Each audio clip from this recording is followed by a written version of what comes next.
బేషరతుగా మద్దతిస్తుంటే, సిగ్గు లేకుండా వాళ్ళు బానిసలుగా మారుతుంటే వీళ్ళకి ఎందుకు వేయాలి ఓటు? ఇదే కాంగ్రెస్ పార్టీ నాయకులు, కాడరు, కార్యకర్తలు వీళ్ళందరూ ప్రజల్లోకి తీసుకెళ్లాల్సిన అంశము ఇదే. ఎన్నికలు వస్తున్నాయి. ఈ ఎన్నికల సమయంలో మనం నిర్ణయం తీసుకోవాలి. ఎందుకంటే ఈ ఎన్నికల్లో తీసుకునే నిర్ణయమే మన జీవితాలను మార్చే ఆయుధం. ఓటు అనేది మన చేతుల్లో ఉన్న ఏకైక ఆయుధం, మన జీవితాలను మార్చే ఆయుధం. ఇది ఇప్పుడు మనం మంచి నిర్ణయం తీసుకోకపోతే మన జీవితాలు మారవు, మన భవిష్యత్తు మారదు. ఇదిగో ఈ బిడ్డలున్నారే, ఇక్కడ ఇంతమంది బిడ్డలున్నారే, వీళ్లకు ఉద్యోగాలు కూడా రావు. ఈ రోజుకి మన రాష్ట్రంలో 19 లక్షల మంది నిరుద్యోగులు ఉన్నారు. ఇదేనా రాజశేఖర రెడ్డి గారు కోరుకున్నది? అసలు రాజశేఖర రెడ్డి గారి ఆశయాలు ఎక్కడ? ఇప్పుడున్న ప్రభుత్వం చేస్తున్నదేమిటి? రాజశేఖర రెడ్డి గారి సంక్షేమ పాలన ఎక్కడ? జగనన్న పాలన ఎక్కడ? ఆకాశానికి పాతాళానికి ఉన్నంత తేడా లేదా? రాజశేఖర రెడ్డి గారి సంక్షేమ పాలనలో రైతు రాజు, రాజశేఖర రెడ్డి గారి సంక్షేమ పాలనలో వ్యవసాయం పండగ. రాజశేఖర రెడ్డి గారు విత్తనాల మీద సబ్సిడీ ఇచ్చాడు, డ్రిప్ మీద సబ్సిడీ ఇచ్చాడు, ఇన్పుట్ సబ్సిడీ ఇచ్చాడు. ఆఖరికి పంట నష్టపోతే పంట నష్టపరిహారం ఎంత అద్భుతంగా ఇచ్చాడు రాజశేఖర రెడ్డి గారు. ఇప్పుడుందా రైతుగా భరోసా? అసలు పంట నష్టపోతే పంట బీమా ఉందా? ఏమన్నా పంట బీమా ఉందా? అన్నా పంట బీమా ఉందా? పంట బీమా ఉందా? గట్టిగా అరిచి చెప్పండి, అప్పుడైనా ప్రభుత్వానికి వినిపిస్తుందేమో. కనీసం పంట బీమా కూడా లేదే. మరి ఇదా రాజశేఖర రెడ్డి గారి సంక్షేమ పాలన? ఇది కాదు రాజశేఖర రెడ్డి గారి సంక్షేమ పాలన. రాజశేఖర రెడ్డి గారి సంక్షేమ పాలనకు, జగనన్న పాలనకు, నక్కకు నాగలోకానికి ఉన్నంత తేడా ఉంది. రాజశేఖర రెడ్డి గారి సంక్షేమ పాలనలో 50 లక్షల మంది పేద విద్యార్థులకు గొప్ప చదువులు చదవాలి అని ఫీజు రీయింబర్స్మెంట్ పెట్టాడు. రాజశేఖర రెడ్డి గారు ఆ రోజు చెప్పిన మాట, మీరు ఏది కావాలంటే అది చదువుకోండి, మీరు డాక్టర్ అవుతారా, మీరు ఇంజనీర్ అవుతారా, మీరు ఎంబీఏ చేస్తారా, మీరు ఎంసీఏ చేస్తారా, మీరు ఏది కావాలంటే అది చదువుకోండి, ప్రభుత్వమే ఉచితంగా చదివిస్తుంది అన్నాడు రాజశేఖర రెడ్డి గారు. అలా ఎంతమంది బిడ్డలు డాక్టర్లు అయ్యారు, ఇంజనీర్లు అయ్యారు, ఎంబీఏలు, ఎంసీఏలు ఎంతమంది చేశారు. ఈరోజు లక్షణంగా ఉద్యోగాలు చేసుకుంటున్నారు. ఇప్పుడుందా పరిస్థితి?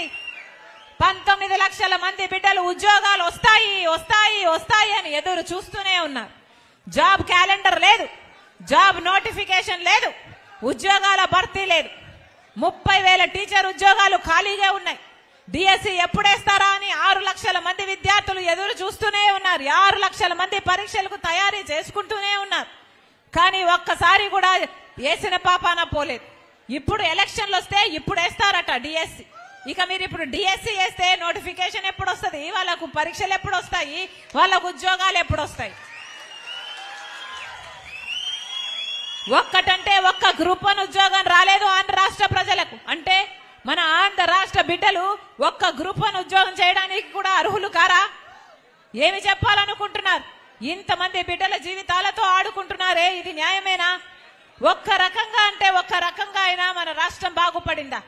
ఇక్కడే ఉంది హంద్రీనివా ప్రాజెక్ట్.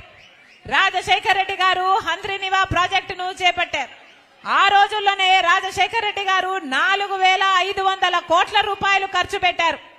ఆ ప్రాజెక్టు 6.5 లక్షల ఎకరాలకు నీళ్లిచ్చే ప్రాజెక్టు, 33 లక్షల జనాభాకు నీళ్లిచ్చే ప్రాజెక్టు. అటు సాగునీరు ప్రాజెక్టు, ఇటు తాగునీరు ప్రాజెక్టు. కానీ ఈ రోజుటికి రాజశేఖర రెడ్డి గారు 90% పనులు పూర్తి చేసి వెళ్లిపోతే 10% పనులు పూర్తి చేయడం కూడా చేత కాలేదు. అటు చంద్రబాబు గారికైనా ఇటు జగనన్న గారికైనా. చంద్రబాబు గారు ముఖ్యమంత్రిగా ఉంటే జగనన్న గారు జలదీక్షలు చేశారు. ప్రాజెక్టులు ఎందుకు కట్టడం లేదు? రాజశేఖర రెడ్డి గారు ప్రాజెక్టులను ఎందుకు కట్టడం లేదు అని అడిగారు. 10% పనులు మీకు చేయడం వీలు కాలేదా అని అడిగిన జగనన్న గారు ఇప్పటికి 5 సంవత్సరాలు అయింది ముఖ్యమంత్రి అయ్యి. హంద్రీనివా ప్రాజెక్టు రాజశేఖర రెడ్డి గారు ఏ 90% పనులు చేశాడో అక్కడే ఆగింది తప్ప మళ్ళీ జగనన్న గారు ఆ మిగిలిన 10% పనులు కూడా చేత కాలేదు. మరి ఇదా రాజశేఖర రెడ్డి గారి సంక్షేమ పాలన? ఎకరాకి నీళ్లు ఇవ్వాలనుకున్నాడు రాజశేఖర రెడ్డి గారు.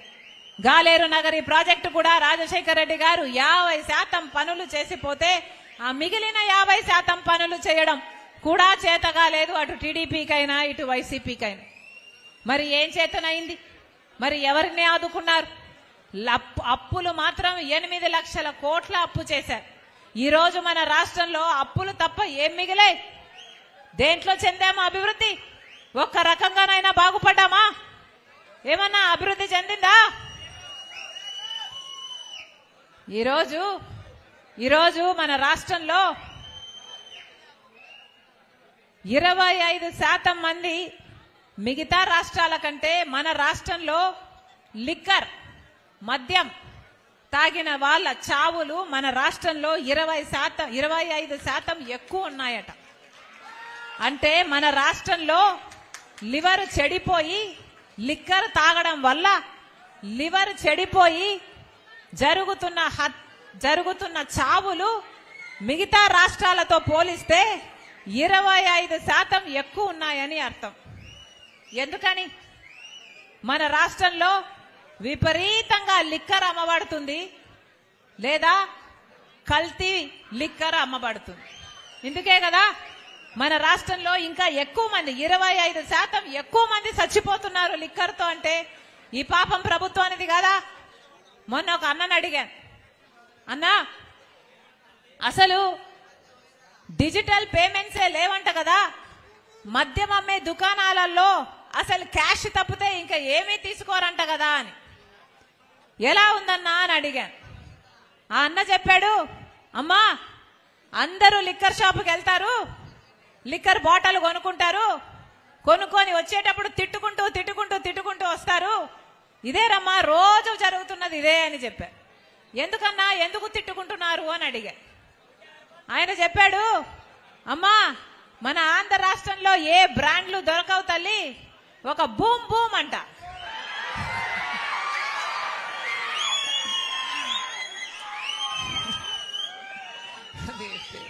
అదేం పేరో మరి, ఒక బూమ్ బూమ్ దొరుకుతుందమ్మా.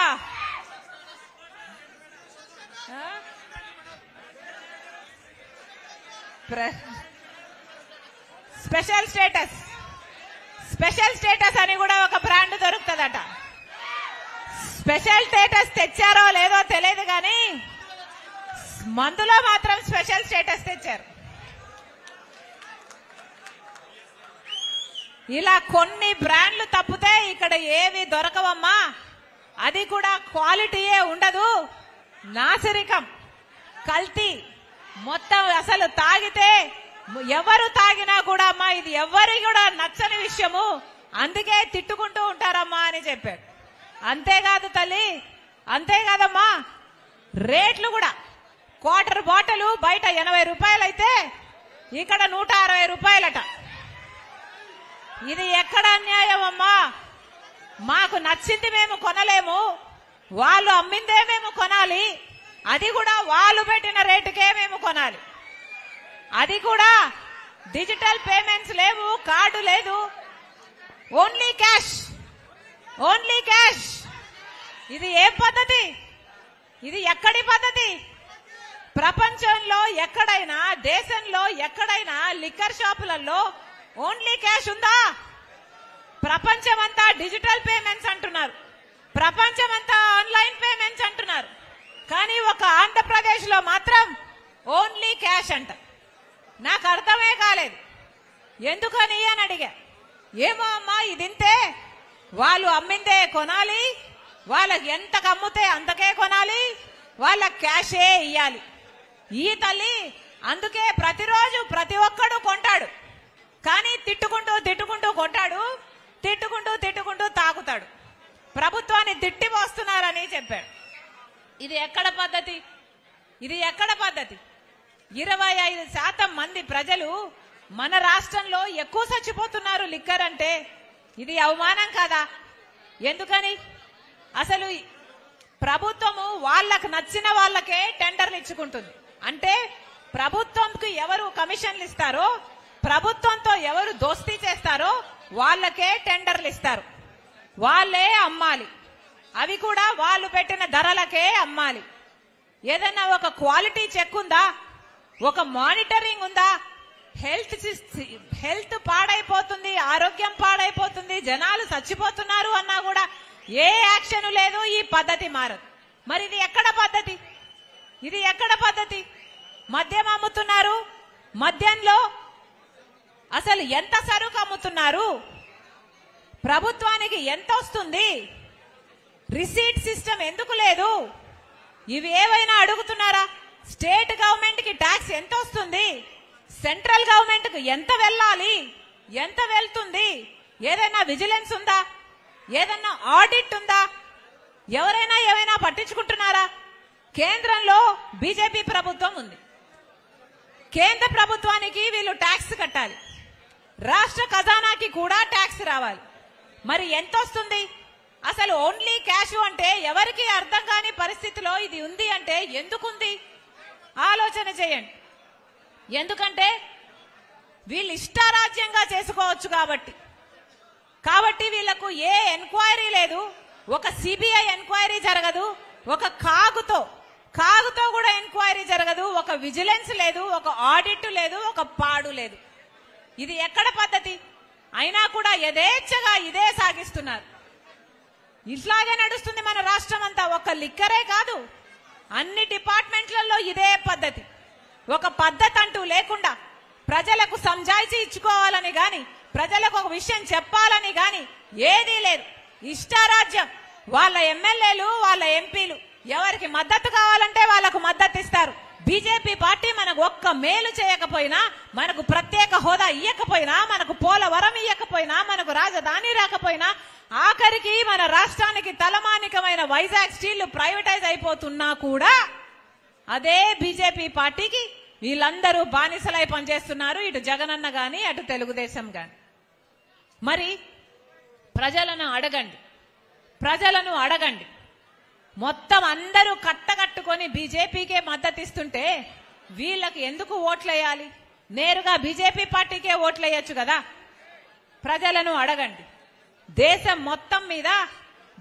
మొత్తం మీద బీజేపీ పార్టీకి అర్థము బీజేపీ పార్టీ ఏమో గాని, మన రాష్ట్రంలో మాత్రం బీజేపీ పార్టీ లేకపోయినా బీజేపీ పార్టీ వీళ్ళల్లోనే ఉంది. ఎవరిలో? బాబు, జగన్, పవన్. బి అంటే జే అంటే పి అంటే బి అంటే బాబు, జే అంటే జగన్, పి అంటే పవన్. మన రాష్ట్రంలో ఇక బీజేపీ ఎందుకు? వీళ్ళ ముగ్గురు ఉంటే సరిపోయింది కదా. వీళ్ళ ముగ్గురు ఉంటే ఇక బీజేపీతో అవసరం ఏముంది?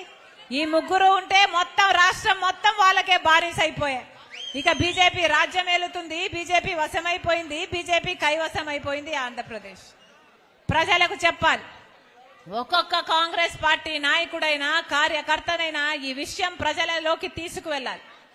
ఈ విషయాన్ని చాలా గట్టిగా చెప్పాల్సి ఉంటుంది. వైసీపీకి ఓటేసినా బీజేపీ ఖాతాలోనే పడుతుంది. టీడీపీకి ఓటేసినా బీజేపీ ఖాతాలోనే పడుతుంది. జనసేనకు ఓటేసినా బీజేపీ ఖాతాలోనే పడుతుంది. మరి ఆ సంబడానికి వీళ్ళకు ఓట్లు ఎందుకు వేయాలి? బీజేపీ పార్టీకే ఓట్లు వేయొచ్చు కదా. అడగండి. ప్రజలకు చెప్పండి.